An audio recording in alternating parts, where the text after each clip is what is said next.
حاضرین، آج ایک اہم موضوع پر مجھے بات چیت کرنی ہے۔ آپ لوگوں کو معلوم ہے کہ پچھلے چند دنوں میں پھلواری سے چند نوجوانوں کی گرفتاری ہوئی۔ اس گرفتاری کے بارے میں جو خبریں آئیں ان میں یہ بات بتائی گئی کہ یہ جو نوجوان ہیں وہ اسلامی ریاست کے قیام کے لیے جد و جہد اور اسٹرگل کر رہے تھے، اور اخباری نیوز کے مطابق ان کا نشانہ یہ تھا کہ 2047 عیسوی تک وہ اسلامی ریاست کو قائم کریں گے۔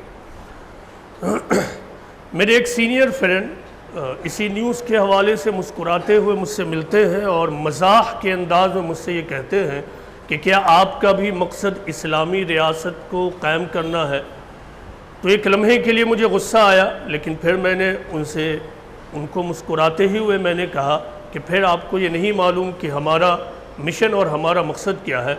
حقیقت یہ ہے کہ ہم اسی قسم کے شدت پسند نظریات کے خلاف کھڑے ہیں اور گزشتہ 20 سال سے مسلمانوں کے درمیان امن، محبت، بھائی چارہ اور دعوت اللہ کی تحریک کو پھیلانے میں لگے ہیں۔ اب اس خبر میں کے دو حصے ہیں۔ ایک حصہ تو یہ ہے کہ نوجوانوں کی گرفتاری ہوئی، تو یہ اب ایڈمنسٹریشن کا کام ہے کہ وہ جانچ کرے، اس سے ہمارا کوئی لینا دینا اس اعتبار سے نہیں ہے کہ اس کی حقیقت کیا ہے۔ مجھے صرف اس کے دوسرے حصے سے مطلب ہے، یا اس کے دوسرے حصے کے بارے میں بات چیت کرنی ہے، کیونکہ وہاں اسلام کا نام ہے، اور آپ کو معلوم ہے کہ یہ خبر صرف پھلواری کی خبر نہیں رہ گئی، بلکہ باضابطہ یہ نیشنل نیوز بنی اور نیشنل چینل پر اس کو اہتمام کے ساتھ دکھایا گیا، اور کیا کہا گیا وہ مجھ سے زیادہ میرے خیال سے آپ لوگ جانتے ہوں گے، کیونکہ مجھ سے زیادہ آپ لوگ میرے اندازے کے مطابق ٹی وی اور یوٹیوب وغیرہ دیکھتے ہوں گے۔ اب اصل موضوع پر آئیے۔ اب اصل موضوع کو انتہائی سنجیدگی کے ساتھ سمجھیے۔ دیکھیں، اسلام نے مسلمانوں کو جو احکام اور کمانڈمنٹس دیے ہیں وہ نوعیت کے اعتبار سے دو طرح کے ہیں۔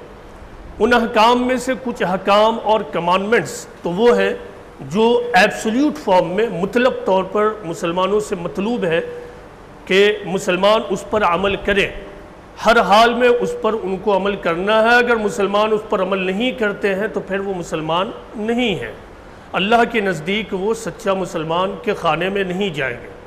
لیکن کچھ احکام ایسے بھی ہیں جو انفرادی نوعیت کے نہیں ہیں بلکہ اجتماعی نوعیت کے ہیں، اور پھر اس کے ساتھ بہت سارے فیکٹرز کی ضرورت ہوتی ہے۔ جب وہ فیکٹرز ہیں تو پھر ان احکام یا ان حکموں پر عمل ہوگا، اور وہ فیکٹرز شامل نہیں ہیں تو پھر ان حکموں پر عمل بھی نہیں ہوگا۔ مثال کے طور پر قرآن میں نماز کا حکم ہے، تو نماز کا حکم دیتے ہوئے جو قرآن میں انداز اختیار کیا گیا ہے وَأَقِیمُوا الصَّلَاةَ، یعنی مسلمانوں نماز قائم کرو۔ لیکن پھر اسی طرح قرآن میں روزہ کا حکم ہے، تو روزہ کا حکم دیتے ہوئے اللہ تعالیٰ نے یہ کہا کہ یا ایھا الذین آمنوا کتب علیکم الصیام، کہ اے ایمان والو تم پر روزے فرض کیے گئے ہیں۔ اب ان دونوں آیتوں پر غور کیجئے کہ یہ بالکل اسٹریٹ فارورڈ ہے اور حکم ہے کہ تمہیں ایسا کرنا ہے، اس میں کوئی اف اور بٹ شامل نہیں ہے۔ لیکن جب زکوٰۃ کا حکم دیا گیا تو وہاں جو عام طور سے اسلوب ہے وہ یہ ہے کہ جب ان کو مال اور دولت دی جاتی ہے تو وہ اس میں سے زکوٰۃ نکالتے ہیں، اس میں سے خرچ کرتے ہیں۔ تو زکوٰۃ کا نکالنا اور اللہ کی راہ میں خرچ کرنے کا جو معاملہ ہے وہ آدمی کے مالدار ہونے کے اعتبار سے ہے۔ آدمی اگر مالدار ہے تو پھر وہ خرچ کرے گا، زکوٰۃ نکالے گا۔ اگر مالدار نہیں ہے تو پھر وہ زکوٰۃ نہیں نکالے گا۔ مطلب یہ بھی ہے کہ اب اگر وہ مالدار نہیں ہے تو اسلام یہ نہیں کہتا ہے کہ تم اپنے آپ کو مالدار بناؤ تاکہ تم زکوٰۃ نکالنے کے قابل ہو جاؤ۔ ہاں، اللہ تعالیٰ نے مال و دولت دے دیا تو پھر زکوٰۃ نکالنا ہے۔ قرآن و حدیث کے مطابق مسلمان سے جو چیز اصل مطلوب ہے وہ کیا ہے؟ عبادت، کہ انسان اللہ کا عابد بن کر اس دنیا میں زندگی گزارے۔ یہی وہ اصل چیز ہے جس کے لیے تمام انبیاء علیہم السلام کی بعثت ہوئی۔ لیکن جب ایک آدمی سچا عابد بنتا ہے تو اس کی یہ عبدیت اور حیثیت عبدیت یعنی اس کا سرونٹ ہونا کسی خلا میں نہیں ہوتا، کسی اسپیس میں نہیں ہوتا، بلکہ کسی سوسائٹی میں ہی ہوتا ہے، لوگوں کے درمیان ہی ہوتا ہے۔ تو پھر اب اس کی عبدیت کے ساتھ اس کے بہت سارے تقاضے جڑتے ہیں۔ سماج میں رہتے ہوئے بار بار اس کو یہ محسوس ہوتا ہے کہ ایک اور دوسری چیز اس کو خدا کے حکموں سے دور کرنے والی ہیں۔ کئی ایسی چیزیں ہیں جو اس کو خواہشات میں مبتلا کرتی ہیں، کئی ایسی چیزیں ہیں جو اس کو نافرمانی میں مبتلا کرتی ہیں۔ اس وقت اس کی عبدیت کا تقاضا یہ ہے کہ وہ اپنی عبدیت کو اسٹیبلش کرے اور خدا کے حکموں کی پابندی کرتا رہے۔ تو یہ انفرادی سطح پہ ایک انسان سے مطلوب ہے، اور یہی وہ چیز ہے کہ جب انسان کسی سماج میں رہتے ہوئے اپنے آپ کو پابندی احکام خداوندی کی کوشش کرتا ہے، اپنی عبدیت کو اسٹیبلش کرتا رہتا ہے، تو پھر یہی وہ چیز ہے جسے ہم اطاعت کہتے ہیں۔ اطاعت یعنی اللہ کا حکم ماننا۔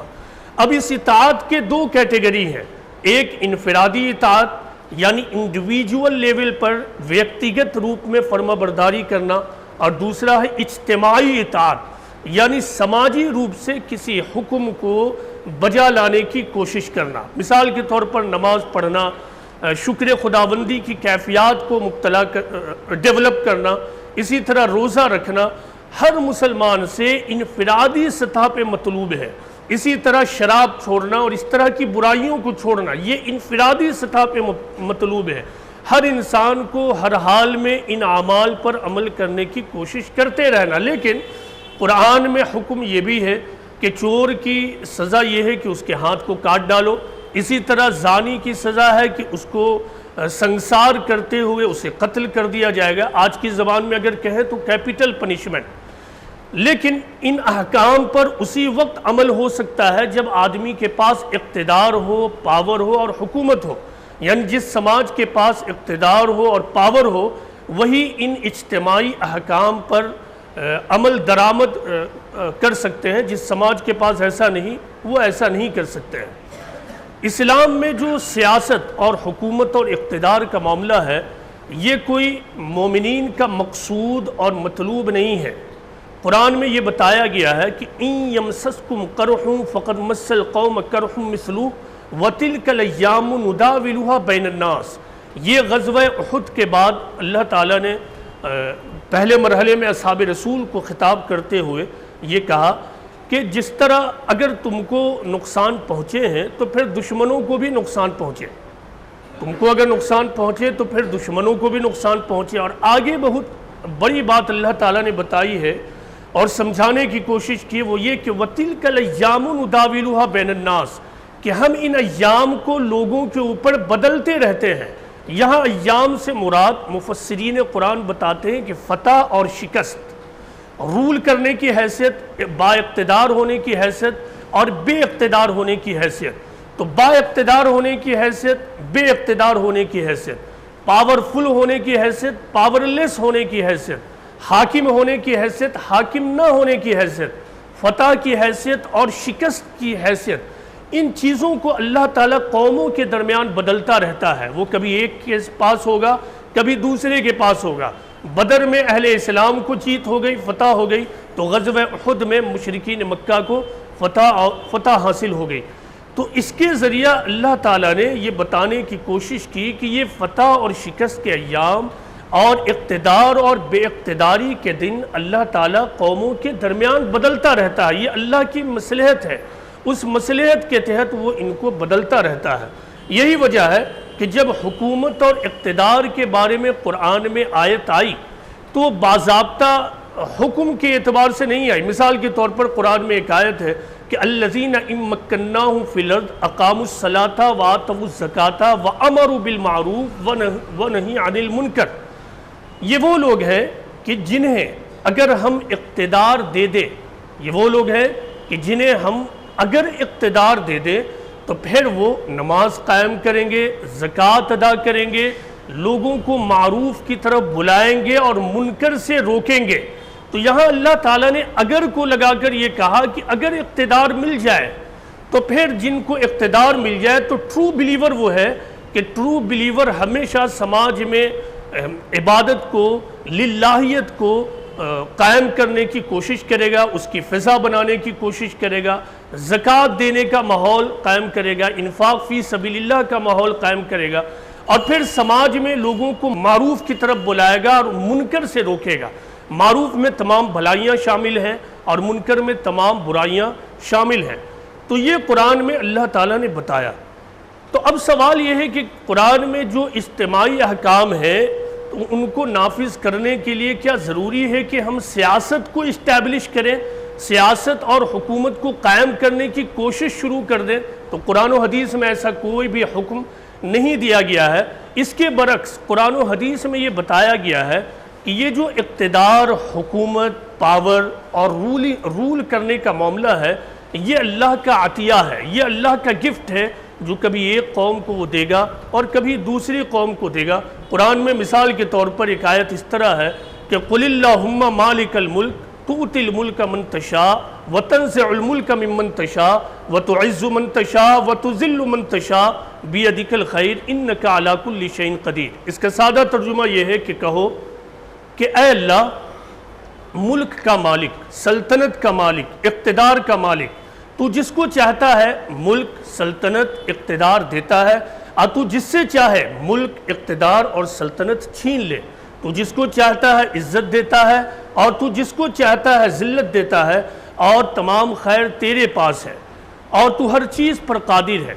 اسی طرح قرآن میں ایک دوسرے مقام پر اللہ تعالیٰ کہتے ہیں کہ وعد اللہ الذین آمنوا منکم وعملوا الصالحات لیستخلفنہم فی الارض کما استخلف الذین من قبلہم، کہ اللہ نے تم میں سے ان لوگوں سے وعدہ کیا ہے۔ کیا وعدہ کیا ہے؟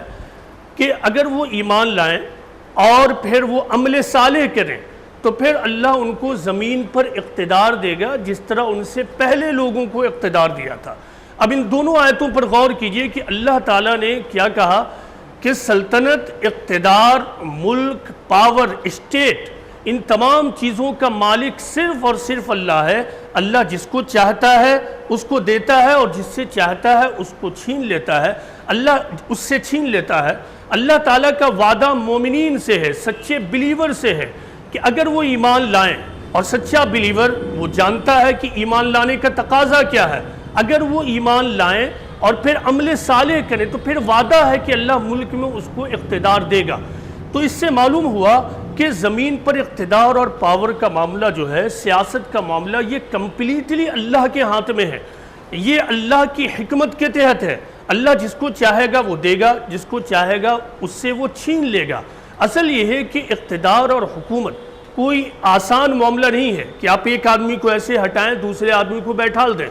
یہ اس کے لیے دراصل بہت سارے فیکٹرز کی ضرورت ہوتی ہے، بہت سارے ہسٹوریکل بیک گراؤنڈ کی ضرورت ہوتی ہے، اور کسی ایک انسان اور کسی ایک گروہ، گروپ، جماعت اور ملت کہ بس کی بات نہیں ہے کہ وہ ان تمام فیکٹرز کو، ان تمام ہسٹوریکل بیک گراؤنڈ اور تاریخی پس منظر کو یکجا کر دے تاکہ وہ اقتدار کر سکے، حکومت کر سکے۔ یہ تو صرف پاورفل ہستی آل مائٹی کے ہاتھی میں ہے کہ وہ ایسا ماحول ڈیولپ کر دے کہ اس ماحول کے بعد وہ پھر جس کو چاہے اس کو حکومت مل جائے، جس کو چاہے وہ اقتدار کرنے لگے۔ قرآن میں یہ بتایا گیا ہے کہ اقتدار کا مقصد کیا ہے، حکومت کا مقصد کیا، اللہ تعالیٰ کس کو دیتا ہے، اس کے پیچھے مصلحت کیا ہے۔ قرآن سے معلوم ہوتا ہے کہ اس کی ایک مصلحت ہے امتحان، کہ اللہ امتحان لینا چاہتا ہے، کسی ایک گروہ کو اقتدار دیتا ہے، حکومت دیتا ہے، اور اس کے ذریعہ وہ یہ دیکھنا چاہتا ہے کہ وہ کس طرح سے حکومت کر رہے ہیں، منصفانہ انداز میں حکومت کر رہے ہیں یا پھر غیر منصفانہ انداز میں حکومت کر رہے ہیں، وہ عدل کا طریقہ اختیار کر رہے ہیں یا عدل اور انصاف اور جسٹس کے طریقے کو چھوڑ رہے ہیں۔ قرآن سے معلوم ہوتا ہے کہ اس کے پیچھے جو دوسری مصلحت ہے وہ ہے کہ جب ایک قوم اور گروہ صالحیت اختیار کرتی ہے، عمل صالح کا طریقہ اختیار کرتی ہے، وہ اچھی روش کرتی ہے، لوگ اختیار کرتی ہے، لوگوں کے لیے وہ کامل خیرخواہ بن جاتی ہے، تو پھر اس وقت اللہ تعالیٰ انعام اور احسان کے روپ میں بھی ایسے گروہ اور ایسی قوم کو حکومت اقتدار دے دیتا ہے۔ قرآن سے معلوم ہوتا ہے کہ زمین پر اگر فساد ہے تو وہ ایک گروہ کو حکومت اور اقتدار دے کر زمین سے فساد کو ختم کروا دیتا ہے، تو وغیرہ وغیرہ۔ یہ چند مصلحتیں ہیں، قرآن سے معلوم ہوتا ہے کہ ان مصلحتوں کی خاطر اللہ تعالیٰ کبھی ایک گروہ کو حکومت دیتا ہے اور کبھی دوسرے گروہ کو حکومت دیتا ہے۔ اب یہاں پہ ایک سوال یہ ہے کہ اب یہ بات تو واضح ہو گئی کہ اہل اسلام کا یہ مقصد نہیں ہے، اہل اسلام کا یہ پرپس نہیں ہے، اہل اسلام کا یہ مقصود نہیں ہے کہ وہ دنیا میں حکومت اور سیاست اور اقتدار کو حاصل کرنے کا اسٹرگل کرے۔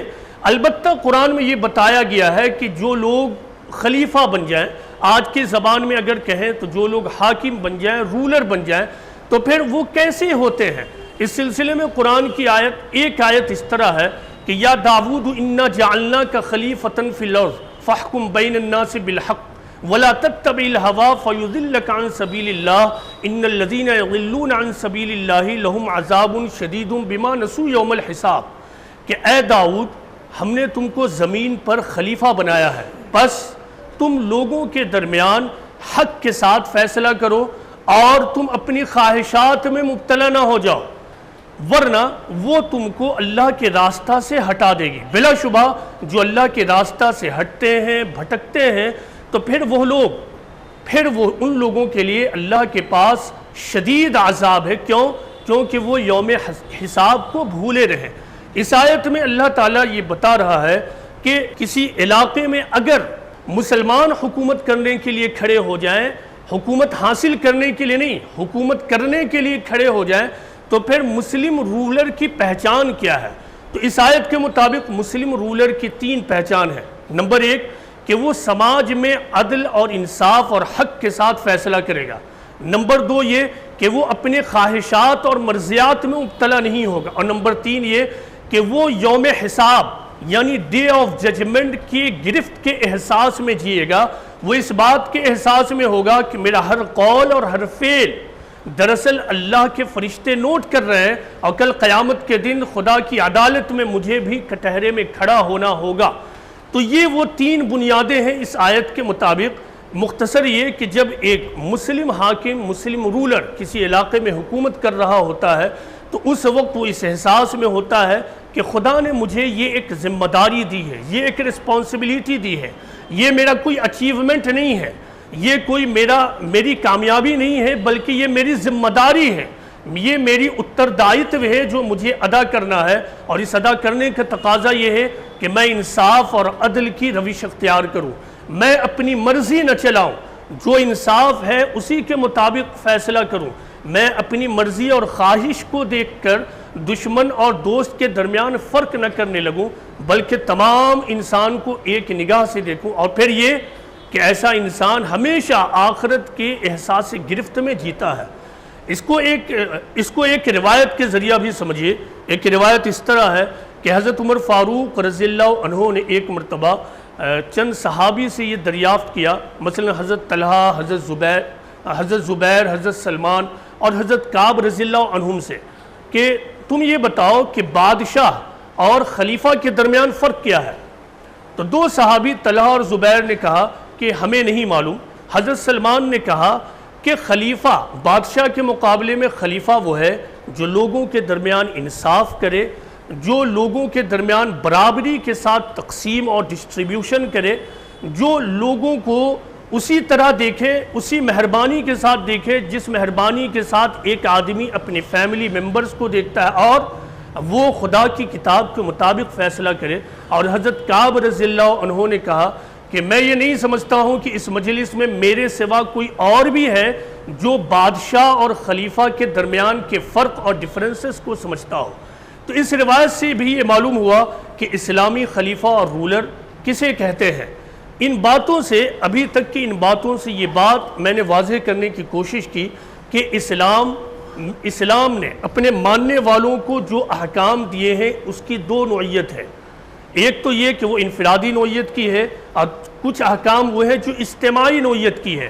انفرادی نوعیت کے احکام اور کمانڈمنٹس ہر حال میں ایک مسلمان کو انجام دینا ہے، جیسے نماز پڑھنا، اس میں کوئی ایکسکیوز نہیں چلے گا، خدا کا شکر گزار بننا، اس میں کوئی بہانہ نہیں چلے گا۔ لیکن چور کے ہاتھ کو کاٹنا، زانی کو اسٹوننگ کر کے قتل کی سزا دینا وغیرہ، یہ اقتدار کا کام ہے۔ جب کسی سماج میں مسلم ریاست اور مسلم امیر ہوگا تو پھر ایسے ہی معاشرے اور ایسے ہی اسٹیٹ میں پھر ان احکام کو لاگو کیا جائے گا۔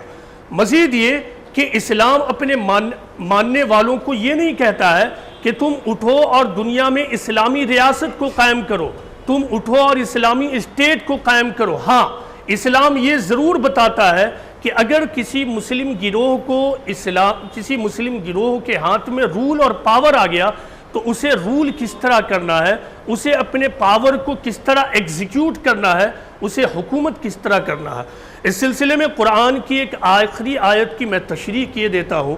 قرآن میں ایک آیت ہے کہ وَقَاتِلُوهُمْ حَتَّى لَا تَكُونَ فِتْنَةٌ وَيَكُونَ الدِّينُ كُلُّهُ لِلَّهِ۔ اس آیت کا سادہ مطلب یہ ہے کہ اور ان سے لڑو یہاں تک کہ فتنہ باقی نہ رہے اور دین سب کا سب اللہ کا ہو جائے۔ یہ آیت معمولی فرق کے ساتھ قرآن میں 2 مقامات پر ہیں، ایک سورہ بقرہ میں اور ایک سورہ انفال میں۔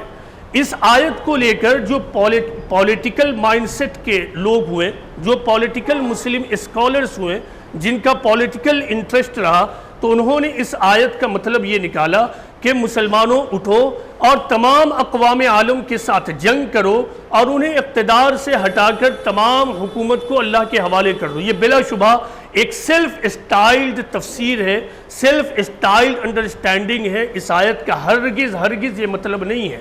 اس آیت میں ایک لفظ کا استعمال ہے، وہ ہے فتنہ۔ فتنہ کا مطلب ہوتا آزمائش، ٹیسٹ۔ فتنہ کا سادہ مطلب ایک یہ بھی ہوتا تپانا، مثلا دھات کو، میٹلز کو آپ تپاتے ہیں تو اس سینس میں بھی فتنے کا لفظ استعمال ہوتا، اور اسی وجہ سے اس میں کسی کو ستانے کا لفظ، پرسیکیوٹ کرنے کا معنی بھی شامل ہو گیا۔ فتنے کے اسی مفہوم کی وجہ سے فتنے کا معنی ریلیجس پرسیکیوشن یعنی مذہبی جبر کے لیے بھی استعمال ہونے لگا۔ اس آیت کا مطلب یہ ہے کہ اور ان سے لڑو یہاں تک کہ فتنہ باقی نہ رہے، دوسرے لفظوں میں مذہبی جبر باقی نہ رہے اور دین سب اللہ کے لیے ہو جائے۔ یہ دراصل ایک ٹیمپرری نوعیت کا حکم تھا رسول کو اور اصحاب رسول صلی اللہ علیہ وسلم کو۔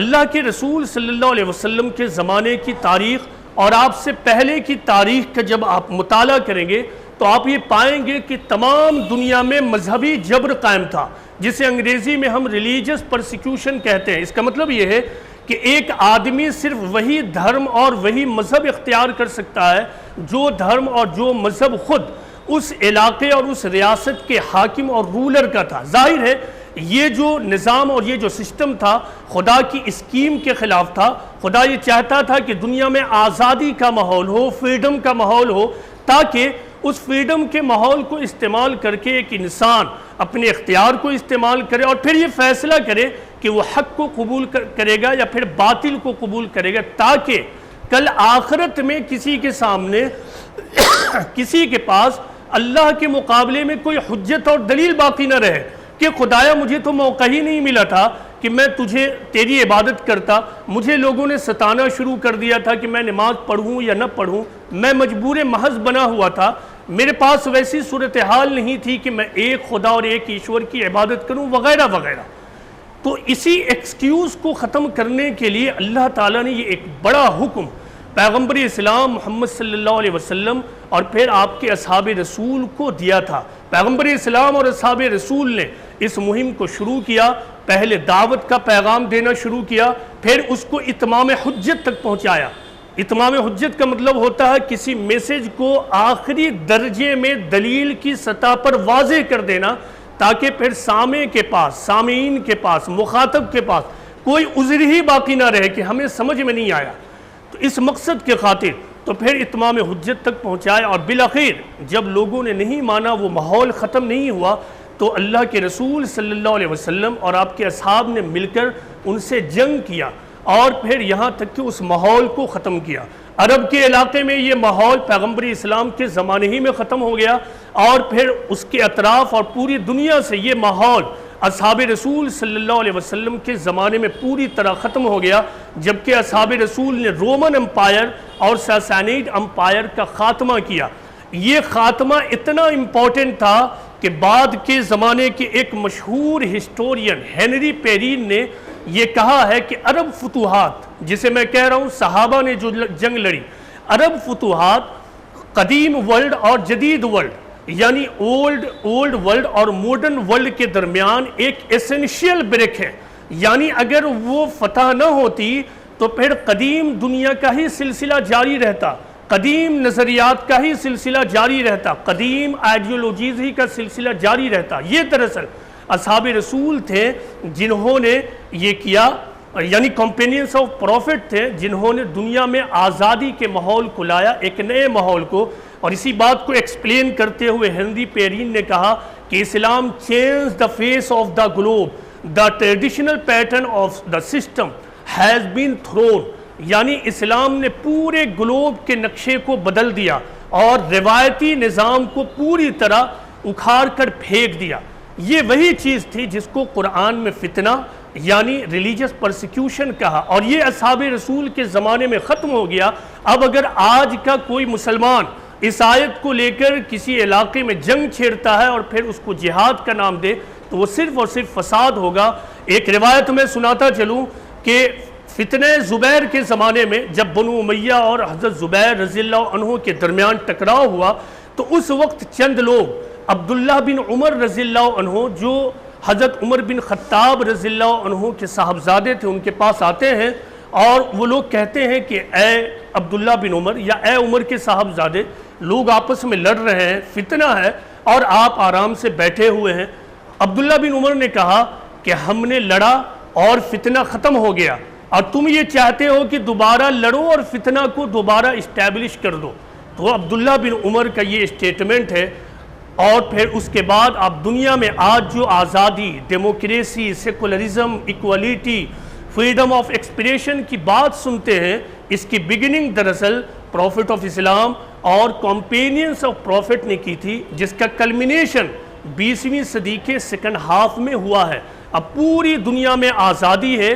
اب ہم اہل اسلام کو چاہیے کہ اس آزادی کے ماحول کو استعمال کر کے اپنا تعمیر و ترقی کریں اور خدا کے پیغام کو تمام انسانیت تک پہنچانے کی کوشش کریں۔ یہی دو کام اہل ایمان کا اس طرح کے ملک میں بچا ہے، یعنی ہندوستان جیسے ملک میں۔ ایک تو یہ کہ اپنا ترقی کرنا، اپنا ڈیولپمنٹ کرنا، اور اپنے ڈیولپمنٹ کے لیے لازمی طور پر ضروری ہے کہ ماڈرن ایجوکیشن کی طرف بڑھا جائے، اور دوسری چیز کیا ہے، خدا کے آخری دین کو تمام انسانیت تک پہنچانے کے لیے اٹھ کھڑا ہونا۔ یہی وہ چیز ہے جسے قرآن و حدیث میں دعوت اللہ اور شہادت الناس کہا گیا ہے۔ یہ مسلمانوں کا فرض منصبی ہے، ہر مسلمان کو یا گروہ کو اپنے اپنے حالات کے مطابق غیر مسلم اقوام تک خدا کا یہ پیغام پہنچانا ہے، خیرخواہی کے جذبے کے ساتھ، پرامن طریقے سے۔ اب اس آزادی کے فلسفے کو سمجھنے کے لیے ایک واقعے کو سنیے، اور اسی واقعے سے آج کی گفتگو ختم ہوتی ہے۔ جب امریکہ آزاد ہوا تو کہا جاتا ہے کہ ایک نوجوان سڑک پہ نکلتا ہے اور اپنے اسٹک کو اس طرح گھماتا ہوا چلتا جاتا ہے۔ دوسرا آدمی اس راہ سے گزر رہا تھا، اس آدمی کو اس نوجوان کے اسٹک سے چوٹ لگ گئی۔ اس دوسرے نوجوان نے اس پہلے نوجوان سے کہا کہ بھائی یہ تم کیا بےہودہ حرکت کر رہے ہو، کیا تمہیں نہیں معلوم ہے کہ یہ سڑک ہے؟ اس پہلے نوجوان نے کہا کہ کیا آپ کو نہیں معلوم ہے کہ امریکہ آزاد ہے؟ اس دوسرے شخص نے اس آزادی کو ایکسپلین کرتے ہوئے ایک اہم ترین بات کہی، وہ یہ کہ your freedom ends where my nose begins, یعنی تمہاری آزادی وہاں ختم ہو جاتی ہے جہاں سے میری ناک شروع ہوتی ہے۔ یعنی ہمیں آزادی ہے جب تک ہم وائلنس نہ کریں، ہمارے پاس آزادی ہے جب ہم امن کے طریقوں کو اختیار کریں، ہمارے پاس آزادی ہے جب ہم اسٹیبلشڈ حکومت سے ٹکراؤ نہ کریں، ہمارے پاس آزادی ہے جب ہم نان وائلنس اور اہنساتمک طریقے کو اختیار کریں۔ اللہ تعالیٰ سے یہ دعا ہے کہ اللہ تعالیٰ یہاں بیٹھے ہوئے ایک ایک نوجوان کو سمجھنے کی توفیق عطا فرمائے۔ اللہ تعالیٰ میری باتوں کو یہاں تمام بیٹھے ہوئے لوگوں کے ذہن میں اتار دے۔ وما علینا الا البلاغ المبین۔